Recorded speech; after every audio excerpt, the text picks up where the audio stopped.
Programme آواز جرس کے سامعین کی خدمت میں محمود احمد کا سلام و آداب۔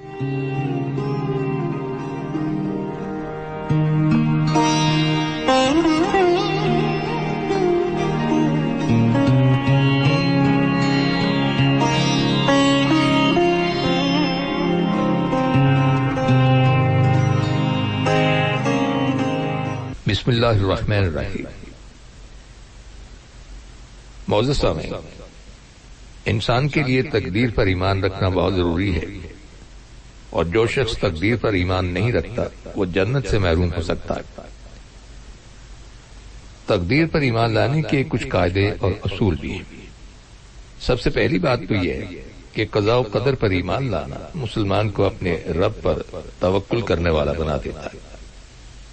مسلمان وسائل اور اسباب کو اختیار کرتا ہے، لیکن ان پر بھروسہ نہیں کرتا، کیونکہ وہ یہ جانتا ہے کہ ہر چیز اللہ سبحانہ تعالیٰ کی قدرت اور مشیت کے مطابق ہوتی ہے، اور یہ سوچ مسلمان کے دل کو مطمئن اور پرسکون بنا دیتی ہے، کیونکہ وہ جانتا ہے کہ اللہ نے میرے لیے جو کچھ مقرر کیا ہے وہ لازمی ہو کر رہے گا، اور اگر وہ اپنے ارادے میں کامیاب نہ ہو تو غمگین نہیں ہوتا۔ جو چیز وہ طلب کر رہا تھا، جو کام ہونا چاہیے تھا، اگر وہ نہیں ہوا تو وہ غمگین نہیں ہوتا، کیونکہ اللہ نے ایسا لکھا نہیں تھا۔ تقدیر پر اس کا ایمان اور گہرا ہو جاتا ہے۔ تو تقدیر پر ایمان لانے کا مطلب یہ ہوا کہ اس وقت کائنات میں جو کچھ بھی ہو رہا ہے وہ صرف اور صرف اللہ کی مرضی سے ہو رہا ہے، اس کی پلاننگ کے مطابق ہو رہا ہے۔ ایک بزرگ کہتے ہیں کہ اللہ کی تقدیر پر راضی ہونا بہت بڑی نعمت ہے، اور جو شخص تقدیر پر راضی رہتا ہے تو اللہ سبحانہ تعالیٰ اس کے دل کو امن اور سکون عطا فرماتا ہے۔ انسان جب تقدیر پر ایمان لاتا ہے تو اس کی زندگی میں راحت اور کشادگی آتی ہے۔ حضرت ابن مسعود رضی اللہ تعالیٰ عنہ کہتے ہیں کہ اللہ نے اپنے انصاف اور علم کی وجہ سے راحت اور کشادگی کو یقین اور رضا میں رکھا ہے، اور غم اور پریشانی کو شک اور ناراضگی میں رکھا ہے۔ یعنی جو لوگ تقدیر پر ایمان لے آتے ہیں تو وہ راحت بھری اور پرسکون زندگی گزارتے ہیں، اور جو لوگ تقدیر کو تسلیم نہیں کرتے وہ مسلسل غم اور پریشانی کا شکار رہتے ہیں۔ تقدیر کو تسلیم کرنے والے فرد کو قیامت کے روز بلند درجات عطا کیے جائیں گے۔ جو لوگ اللہ سبحانہ تعالیٰ سے ہر حال میں راضی رہتے ہیں اور سمجھتے ہیں کہ جو کچھ ہوا یہ تقدیر میں لکھا تھا، تو قیامت کے دن اللہ تعالیٰ ان کے درجات بلند فرمائے گا۔ جیسا کہ آپ جانتے ہیں کہ کوئی بچہ ایسا پیدا ہو جاتا ہے جسے کوئی دائمی بیماری لاحق ہو، چل نہ سکتا ہو، بول نہ سکتا ہو، بہرا ہو، یعنی اسے کسی قسم کی معذوری ہو، تو والدین خاص طور پر ماں رنج و غم میں مبتلا رہتی ہے۔ لیکن اگر انسان اسے تقدیر کا لکھا سمجھ لے اور یہ سوچے کہ شاید اللہ سبحانہ تعالیٰ اس کے ذریعے مجھے آسانیاں بھی عطا فرمائے گا، یہ بھی ممکن ہے کہ بچے سارے صحت مند پیدا ہوتے، کوئی تکلیف اور بیماری نہ ہوتی، اور انسان اللہ سبحانہ تعالیٰ کو بھول ہی جاتا۔ اب ایک بچے کی بیماری کی وجہ سے اللہ سبحانہ تعالیٰ نے شکر کی نعمت عطا کر دی، اور بچے کی وجہ سے آپ نے جو تکلیف اٹھائی اس کی بنا پر آخرت میں آپ کے درجات اتنے بلند ہوں گے کہ آپ تصور بھی نہیں کر سکتے۔ یہ دنیا کی زندگی ہے کیا؟ 60 سال، 70 سال، 80 یا 90 سال، خواہ جتنی بھی ہو، آخر ختم ہونے والی ہے۔ تو مصیبتوں کے حوالے سے بھی انسان کو تقدیر پر ایمان رکھنے میں کچھ چیزوں کا لحاظ رکھنا چاہیے۔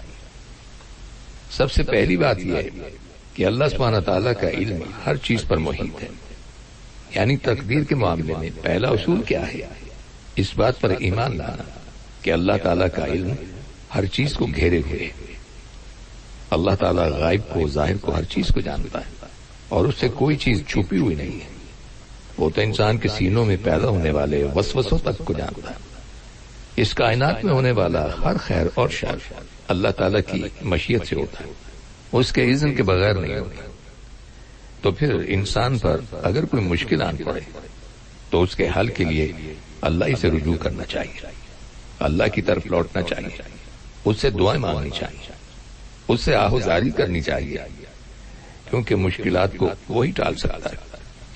اللہ کے اذن سے جو مصیبت نازل ہوتی ہے اسی کے اذن سے وہ ختم بھی ہوتی ہے، لہذا ہمارا کام اس کو راضی کرنا ہے۔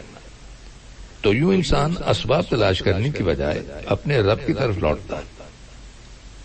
یاد رکھیے کہ اللہ تعالیٰ کا ہر فیصلہ، چاہے وہ بیماری کا ہو یا صحت کا، مالی خوشحالی کا ہو یا تنگی کا، اس کی حکمت اور مصلحت پر مبنی ہوتا ہے، کیونکہ اللہ تعالیٰ نے کوئی چیز بے مقصد پیدا نہیں کی۔ وہ جانتا ہے کہ کس شخص کو کس جگہ پر کیا چیز چاہیے۔ بعض اوقات ایسا ہوتا ہے کہ انسان اللہ تعالیٰ کی بہت نعمتیں پا کر غافل ہو جاتا ہے اور بگڑ بھی جاتا ہے، تو اللہ تعالیٰ کو معلوم ہے کہ اس شخص کو یہ نہیں ملنا چاہیے کیونکہ یہ غافل ہو جائے گا، مجھ سے دور ہو جائے گا اور اپنی آخرت خراب کر بیٹھے گا۔ آپ نے دیکھا ہوگا کہ بچے یہ چاہتے ہیں کہ انہیں ایک ٹافی کے بعد ایک اور ٹافی دے دی جائے، اور بعض اوقات تو وہ ضد کرتے ہیں اور رونے لگتے ہیں، لیکن ہوتا کیا ہے کہ ماں بچے کو ایک سے زیادہ ٹافی نہیں دیتی، اس لیے کہ زیادہ میٹھا کھانے سے بچے کے دانت خراب ہو سکتے ہیں، بچہ بیمار بھی ہو سکتا ہے، لیکن بچے کو تو اس بات کی سمجھ ہی نہیں آتی۔ تو ہم سب کو بھی سمجھ نہیں آتی کہ اللہ سبحانہ تعالیٰ نے کوئی چیز ہم سے کیوں روکی ہوئی ہے، جو چیز ہم مانگتے ہیں اور چاہتے ہیں وہ ہمیں کیوں حاصل نہیں ہو رہی۔ ایک بات یاد رکھیے کہ بظاہر نظر آنے والے شر میں بھی خیر ہو سکتی ہے، اور شر کے فیصلے میں خیر چھپی ہوئی ہوتی ہے۔ قرآن حکیم میں ارشاد باری تعالیٰ ہے جس کا مفہوم ہے، ہو سکتا ہے ایک چیز کو تم سب ناپسند کرو اور وہی چیز آپ کے حق میں بہتر ہو، اور ایک چیز کو تم بہت پسند کرتے ہو اور وہ تمہارے حق میں اچھی نہ ہو۔ اللہ جانتا ہے اور تم نہیں جانتے۔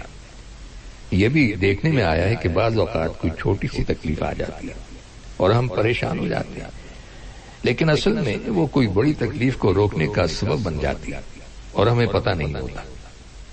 ہم کہتے ہیں یہ تکلیف کیوں آ گئی؟ اصل میں ہمیں کسی بڑی تکلیف کا سامنا کرنا تھا، لیکن چھوٹی تکلیف میں مبتلا کر کے اللہ تعالیٰ نے ہمیں بڑی تکلیف سے بچا لیا۔ مثال کے طور پر بعض اوقات انسان کسی بیماری میں مبتلا ہو جاتا ہے اور اس کا علاج کرنے سے انسان اس بڑی بیماری سے محفوظ ہو جاتا ہے جو پیچھے آ رہی تھی، اس کا بھی ساتھ ہی علاج ہو جاتا ہے۔ ہمیں معلوم ہونا چاہیے کہ اللہ تعالیٰ جو چاہتا ہے وہ کرتا ہے، اس لیے کہ وہ مالک ہے، لیکن یاد رکھیے کہ ہمارا مالک اللہ سبحانہ تعالیٰ ظلم نہیں کرتا، وہ کسی پر ظلم نہیں کرتا، وہ اپنی مخلوق سے بے حد پیار کرتا ہے۔ اللہ تعالیٰ بہت رحم کرنے والا ہے، وہ ہمارے والدین سے بڑھ کر ہم سے محبت کرتا ہے، ہمیں اس سے ہر وقت رحم مانگنا چاہیے۔ ایک اور اہم بات یہ ہے کہ اللہ تعالیٰ نے دنیا میں یہ قاعدہ بنایا ہے کہ یہاں کے حالات بدلتے رہتے ہیں، نہ رات ہمیشہ کے لیے ہے اور نہ دن ہمیشہ کے لیے ہے، تبدیلی آتی رہتی ہے اور سب کے لیے آتی ہے۔ تو ہمیں کرنا کیا چاہیے؟ ہمیں اللہ کی تقدیر پر صبر اور شکر کرنا چاہیے، یہی ہماری زندگی کا راز ہے۔ قرآن حکیم میں ارشاد باری تعالیٰ ہے، صبر اور نماز کے ساتھ مدد طلب کرو۔ اب یہاں ایک سوال پیدا ہوتا ہے کہ تقدیر میں لکھی مصیبت آ گئی تو اس سے چھٹکارا کیسے حاصل کیا جائے؟ جیسا کہ آج کل کورونا وائرس کی وجہ سے لوگ گھروں سے باہر نہیں جا رہے، اور جیسا کہ آپ جانتے ہیں کہ یہاں قطر میں حالات نسبتاً بہت بہتر ہیں، لیکن دوسرے ممالک میں تو لاک ڈاؤن اور کرفیو کی وجہ سے لوگ گھروں میں بند ہیں۔ اب کورونا کی وبا ختم ہوگی تو گھروں سے نکلیں گے، تو یہ گھروں میں بند رہنے کی جو مشکل درپیش ہے یہ تو جائے گی اپنے وقت پر۔ اس سلسلے میں ہمیں بے صبری کا مظاہرہ نہیں کرنا چاہیے، کیونکہ گھبراہٹ سے واویلا کرنے سے مشکل دور نہیں ہوتی۔ ان حالات میں ان للہ و انا الیہ راجعون کا ورد کرتے رہیے اور اللہ تعالیٰ سے اپنے صبر کے اجر کی امید رکھیے، کیونکہ بے صبری اللہ کو ناراض اور شیطان کو خوش کرے گی۔ اور جب تک کوئی مصیبت باقی رہے اپنے رب کو یاد کرتے رہیے، دل ہی دل میں اسے پکارتے رہیں، اس کا ذکر کرتے رہیں، تو آپ کے دل میں اللہ تعالیٰ کی محبت میں اضافہ ہوگا اور آپ کو سکون حاصل ہوگا۔ ہمیں مصیبت کو بھی اللہ سبحانہ تعالیٰ کی رحمت سمجھنا چاہیے، کہ یہ اس نے ہمیں برباد کرنے کے لیے نہیں بھیجی، بلکہ اس لیے بھیجی ہے کہ ہم عاجزی اختیار کریں۔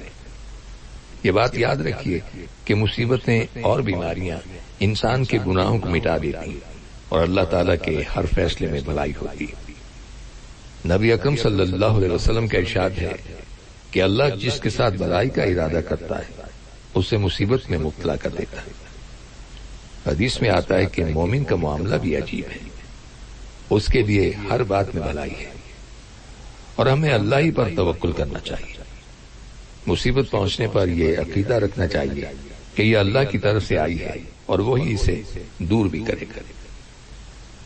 اور سامعین، ان کلمات کے ساتھ ہی ہمارے آج کے پروگرام کا وقت بھی اب ختم ہوتا ہے، اس دعا کے ساتھ کہ اللہ تعالی ہم سب کو صراط مستقیم پر چلنے کی توفیق عطا فرمائے، آمین۔ آئندہ ملاقات تک کے لیے محمود احمد کو اجازت دیجیے، اللہ حافظ۔